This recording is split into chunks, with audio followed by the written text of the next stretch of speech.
अब हम अपनी 84 कोस की यात्रा पर गह्वर वन में हैं।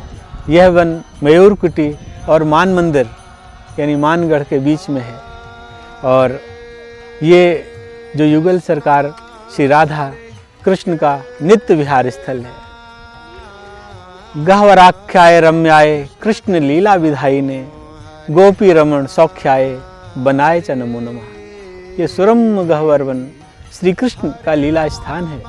गोपियों के सहित रमण करने वाले श्री कृष्ण को आनंद प्रदान करने के लिए ये जो विराजमान है, इस गह्वर वन को प्रणाम है। यत्र गह्वरकम नाम वनम द्वंद्व मनोहरम नित्य केली विलासेन निर्वितम राधया स्वयं। जिस बरसाने में गह्वर वन है, जिसे श्री राधा ने स्वयं अपने नित्य केली विलासों से बनाया है, इसलिए यह स्थल नित्य विहार माना गया है। यह श्री बरसाने धाम में बहुत अद्भुत, बहुत रमणीक स्थान है, बहुत दिव्य स्थान है।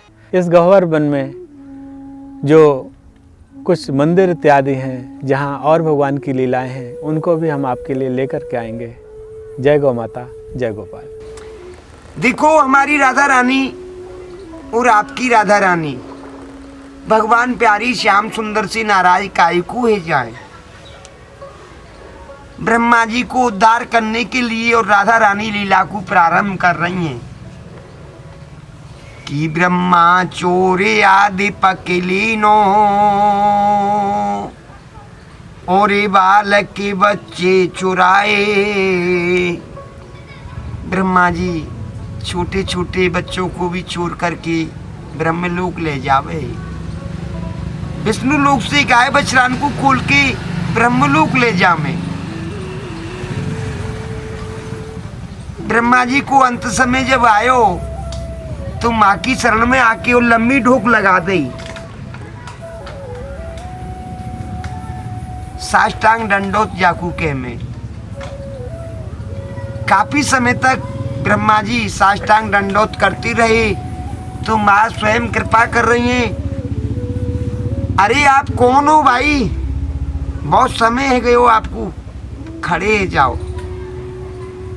ब्रह्मा जी ने स्वप्नो सिर दिखायो तो माँ स्वयं जान गई, अरे आप तो वही परम गुण परमात्मा ब्रह्मा जी हैं का? बोले कि हाँ मैं वही हूँ। बोले आप क्यों आए हैं? आज तक तो आप मेरी शरण में कबहू ना आए, आज आपको का काम पड़ गयो है। ब्रह्मा जी कह रहे हैं कि माँ मेरो अंत समय चल रहे है, मेरो उद्धार कैसे हुई को? मैंने यह जीवन में बड़े अपराध किए हैं, बड़े पाप किए हैं, अब मेरो उद्धार कैसे हुई को?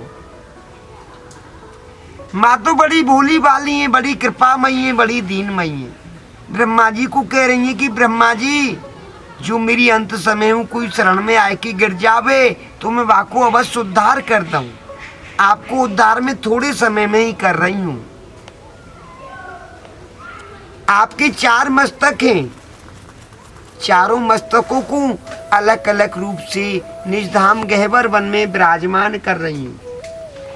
यहाँ पे मेरे भक्त वैष्णव लोग आएंगे, उनके पैरन में ये ब्रज 84 कोस की ब्रजरज लुपट के आवेगी पैरन में, और ये आपकी मस्तक से लगेगी।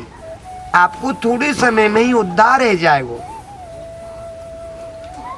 ये ब्रह्माचल पर्वत है, पहला मुखार बिंद है, मान मंदिर मानगढ़ जहाँ राधा रानी मान लेके बैठेंगे। दूसरो मुखार बिंद है दानगढ़, जहाँ राधा रानी भगवान से स्वयं दान मांग रही है। कन्हैया जी वहां पे चूड़ी पहने हुए। तीसरो मुखार बिंद है बिलासगढ़, सांकरी गली के ऊपर में, जहाँ राधा रानी महारास कर रही हैं गोपियों के साथ में, कन्हैया के साथ में महारास। चौथो मुखार बिंद है मैन महल बृषभानगढ़, जो राधा रानी के पिताजी का नाम है बृषभान राजा। वहां पे राधा रानी स्वयं नित्य लीला कर रही हैं। यहाँ पे राधा रानी भगवान प्यारी श्याम सुंदर से नाराज क्यों है जाएं कि गह्वर वन की लता पताओं के नीचे बैठ कर के भगवान प्यारी श्याम सुंदर और राधा रानी दोनों ही नित्य प्रतिदिन अपने अपने मुखार बिंद को श्रृंगार करें, जैसे हमारी माता बहन यहाँ 16 सिंगारे करें।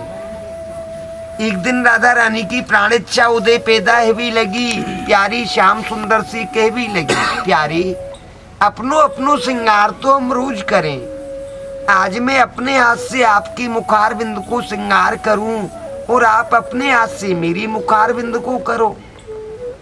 राधा रानी की आज्ञा को भगवान प्यारी श्याम सुंदर कभू टाल ना सके और ना कभू टालो और ना कभू टाल सके। हाँ कियो हाँ करबे के पश्चात हम तुम जाकू ये शीशा दर्पण बोले हैं, भगवान कभू शीशा में मुखार बिंद ना देखे। एक एक हाथ में लता पतान को पत्ता लियो और एक एक हाथ से परस्पर श्रृंगार चालू हो गयो। प्रेम से बोलो राधे राधे।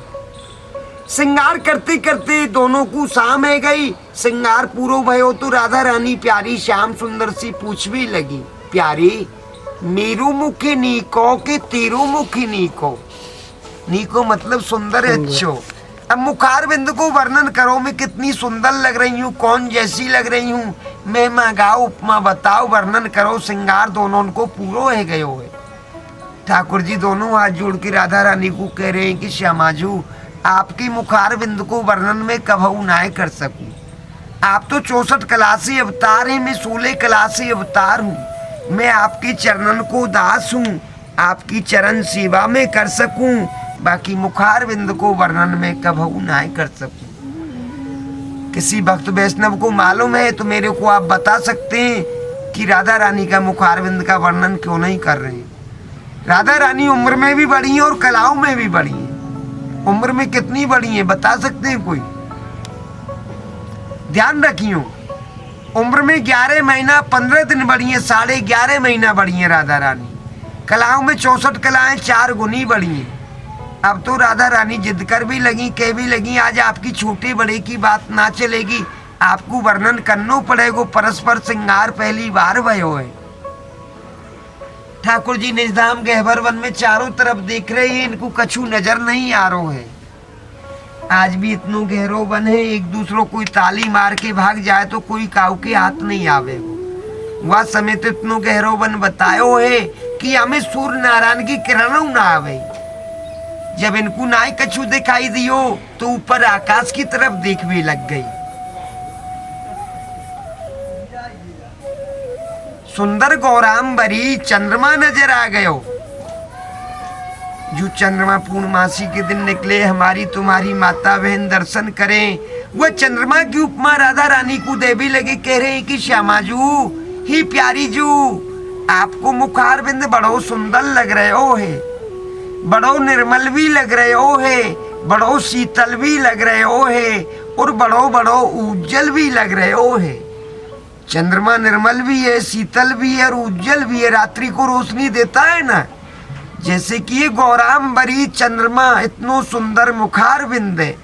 यही बात पे राधा रानी तो नाराज है, कहीं गुस्सा में। गुस्सा में राधा रानी प्यारी श्याम सुंदर सी कह भी लगी, प्यारी क्यों मुँह से चंदा कही, सुने प्रिय नवल किशोर। ये तो घटते बढ़ते छिन छिने घड़ी, जामे है कलंक अति जोर। प्यारे ये चंद्रमा में तो दाग लगे हो भाई है, आज आपने मुंह में क्यों दाग लगा दियो? आप पे और कोई दूजी उपमा नहीं है, केवल ये चंद्रमा की उपमा मिली।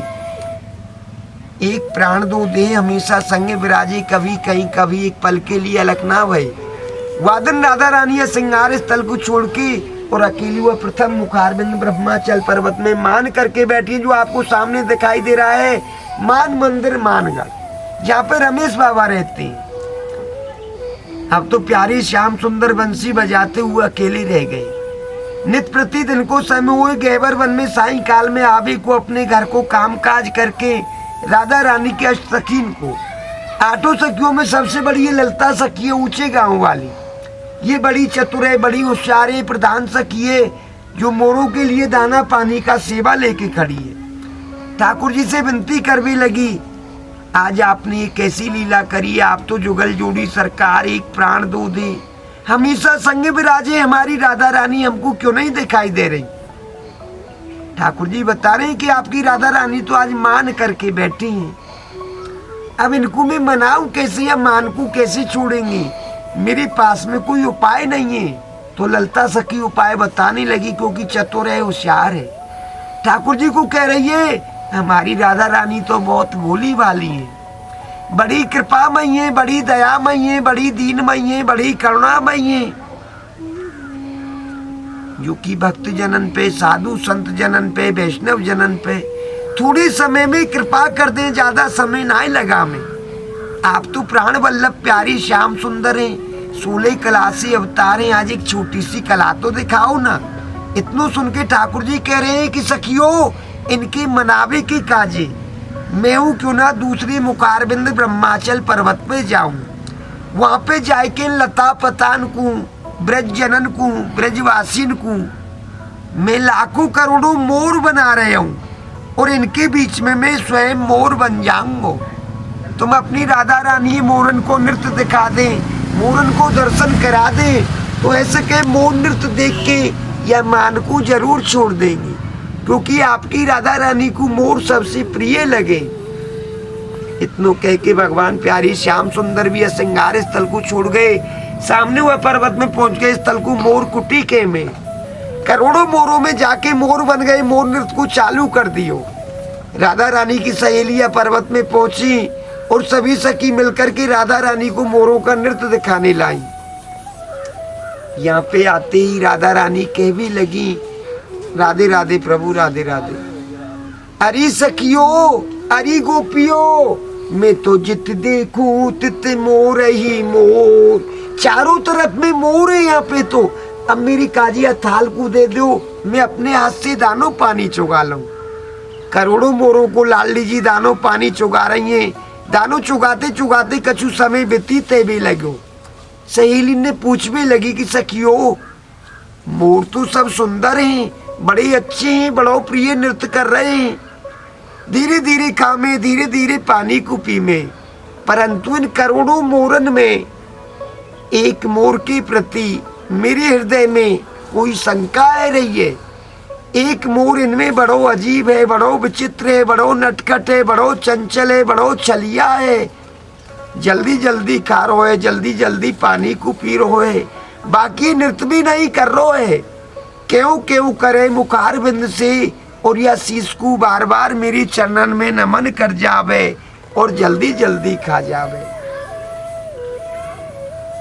सखियों को तो सबको मालूम है, क्योंकि उनका मीटिंग पहले हो चुका है कि करोड़ों मोरों में एक मोर कौन सा है, कैसा है। लाडली जी को मालूम नहीं है। गोपी मिलकर के कह रही है कि श्यामाजू हम तो आपकी अष्ट सखी हैं, मैन तो हमारी आप है। यह मोर को जब आप नहीं पहचान सके तो आपके अलावा यह मोर की पहचान हम पे कबहू है ना सके। इतनो सुन के राधा रानी कह भी लगी कि मैं तुम्हें यही लिए तो पूछ रही हूँ, 1 मिनट का लीला और रह गया कि तुम मेरी 8 सहेली एक मोर के प्रति मुझको कछु समझाओगी, बताओगी, सुनाओगी। पर मैं तुम्हें बता रही हूँ कि करोड़ों मोरन में एक मोर मुझको कैसो लग रहा है।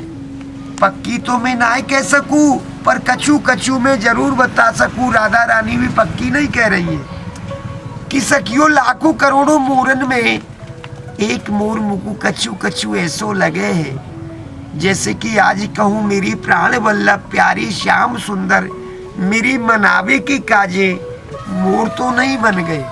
जब इतना कहा तो राधा रानी भी कह करके और भाव में लीन होकर के स्वयं भी मोरनी बन गई। राधा रानी मोरनी बन के मोर मुकुट धारण करके प्यारी श्याम सुंदर से कह भी लगी कि प्यारे अब तू मोरा मैं हूँ मोरनी, हमें बन गए दोनों ब्रज के मोर, कि नृत्य करें दोनों एक संग। मुझको मालूम नहीं आप ऐसी छलिया नटखट चंचल है कि मोर स्वरूप धारण करके मेरी मान को छुड़ा देंगे। मान मैंने छोड़ दियो, मोर लीला आपकी पूरी है गई, अब मुझको जल विहार करवा दो। मैं अपनी संग सहेलिन को जल विहार करवाऊंगी, मतलब स्नान करनो। ठाकुर जी कह रहे हैं कि आपने जानी चाहिए गहबर वन श्रृंगार स्थल में मान लियो है, वहीं में अपनी बंसी से कुंड खोद के बना रहे हूँ। आप जल विहार करो और अपनी सखीन को जल विहार करवाओ। सामने में कुंड है, गहवर वन कुंड, राधा सरोवर, कृष्ण कुंड, या के 3 नाम है। बोलो राधा रानी की जय। गहवर वन वारी की जय। अलबेली सरकार की जय। जय जय श्री राधेश।